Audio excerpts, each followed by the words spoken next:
Hello my dear students, क्या आपने कभी गौर किया है कि एक सीड से कैसे कंप्लीट प्लांट बन जाता है और उस बिना फ्रूट एंड फ्लावर वाले प्लांट पे कैसे फ्लावर्स एंड फ्रूट्स बन जाते हैं? या फिर जब हम किसी प्लांट का कोई वेजिटेटिव पार्ट लेते हैं और उस वेजिटेटिव पार्ट से हम पूरा का पूरा प्लांट जो होता है उसको रिजनरेट करते हैं।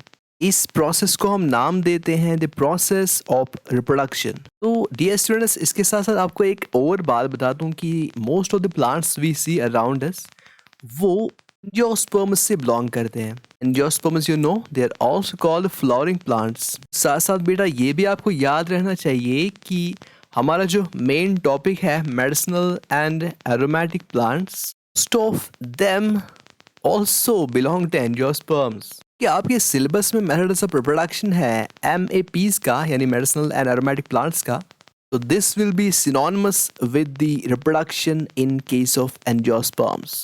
तो सिलेबस के अकॉर्डिंग ही आज का भी हमारा टॉपिक होगा and it will be reproduction in plants और specifically in medicinal and aromatic plants, of which you know belong to angiosperms.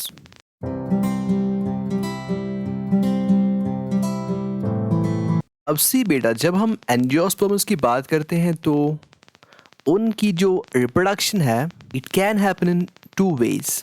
It can be either asexual और सेक्सुअल। तो अगर हम मेन डिफरेंसेस की बात करें between sexual and asexual modes of reproduction, we can say कि sexual reproduction में gametes बनते हैं, द फॉर्मेशन ऑफ गमीट्स। और वो जो दो डिफरेंट टाइप्स ऑफ गमीट्स होते हैं, एक आपका मेल गमीट होता है जो आपका फीमेल गमीट होता है, दे फ्यूज टुगेदर जिसे हम बोलते हैं गैमेटिक फ्यूजन। इसके बरक्स जब हम एसेक्सुअल रिप्रोडक्शन की बात करते हैं तो यहाँ पे गैमेट्स जो है उनकी फॉर्मेशन होती ही नहीं है। तो जब गैमेट्स की फॉर्मेशन हुई ही नहीं तो फ्यूजन और मियोसिस की तो बात है ही नहीं। तो बेटा हम अपने जो लेसन्स हैं वो प्लान करेंगे एज पर सिलेबस ही। पहले हम सेक्सुअल रिप्रोडक्शन को अंडरस्टैंड करने की कोशिश करेंगे और उसके बाद हम एसेक्सुअल रिप्रोडक्शन पे फोकस करेंगे। My dear students, you also know कि जब हम सेक्सुअल रिप्रोडक्शन की बात करते हैं इन केस ऑफ एंजियोस्पर्म्स, हमारी जो बेस बन जाती है वो बन जाती है फ्लावर्स। बेटा जब हम फ्लावर्स की बात करते हैं, यू नो फ्लावर्स जो होते हैं they play the main role in sexual reproduction.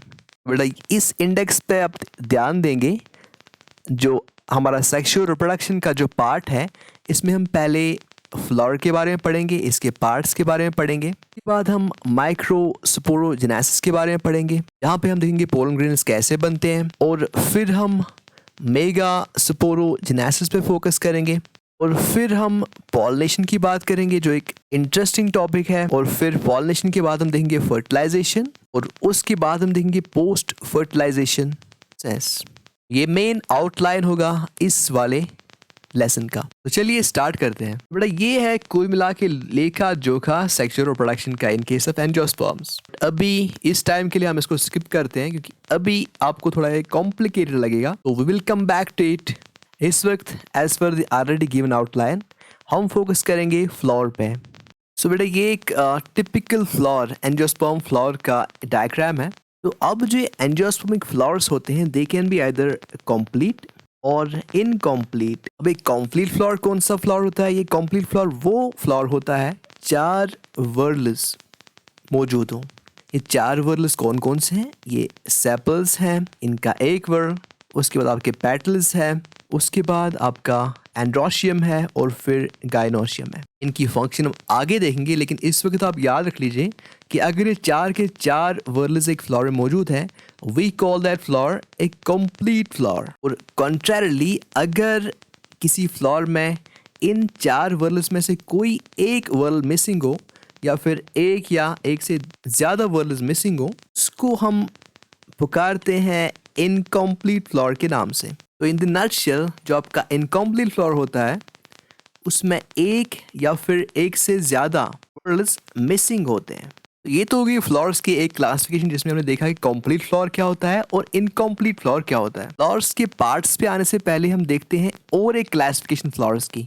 कुछ फ्लावर्स ऐसे होते हैं जिनमें दोनों टाइप्स ऑफ गैमीट्स बन जाते हैं। मतलब एक ही फ्लावर में आपका मेल गैमीट भी होता है और उस फ्लावर में फीमेल गैमीट्स भी होते हैं। या फिर ऐसे कह लीजिए कि ये ऐसा फ्लावर होता है जिसमें मेल पार्ट भी होता है और एक फीमेल पार्ट भी होता है। ऐसे फ्लावर्स को हम बोलते हैं बाइसेक्सुअल फ्लावर्स। ऐसे ये एक एग्जाम्पल है, लिली का जो फ्लावर है इट्स बाइसेक्सुअल फ्लावर। ऐसे जो हिबिस्कस का जो फ्लावर है it's also a bisexual flower. अब कुछ प्लांट्स पे ऐसे फ्लावर्स भी होते हैं या तो सिर्फ मेल पार्ट होता है या फिर सिर्फ फीमेल पार्ट होता है। ऐसे फ्लावर्स को हम बोलते हैं यूनिसेक्सुअल फ्लावर्स। इनके एग्जाम्पल्स हैं क्यूकम्बर और दिस मेज। तो अब हम चलते हैं पार्ट्स ऑफ फ्लावर्स पे। बाय नाउ आपको ये पता चला होगा कि एक कंप्लीट फ्लावर जो होता है उसमें 4 वर्ल्स होते हैं। सबसे आउटरमोस्ट जो वर्ल होता है we call it calyx. Calyx जो होता है it's the collection of sepals. For example जो आप यहाँ पे आउटरमोस्ट वर्ल देख रहे हैं ये आपका एक सेपल है, ऐसे यहाँ से दूसरा सेपल है। तो जो पूरे के पूरे सेपल्स की जो कलेक्शन होती है we call it calyx. You know usually जो कैलिक्स होता है इट्स ग्रीन इन कलर और इससे कोई रोल होता नहीं है रिप्रोडक्शन में, बल्कि इसका जो रोल होता है it is protective in nature. जो आपका फ्लोरल बड होता है उसको ये कैलिक्स प्रोटेक्ट करता है अंटिल इट ब्लूम्स। इसके अंदर और एक वर्ल होता है and we call it corolla. And बेटा ये कोरोला जो होता है इट्स कलेक्शन ऑफ पेटल्स। यहाँ पे इस फ्लावर में आप देख सकते हैं ये एक पेटल है, ऐसे ही ये दूसरा वाला पेटल है, ये तीसरा वाला पेटल है।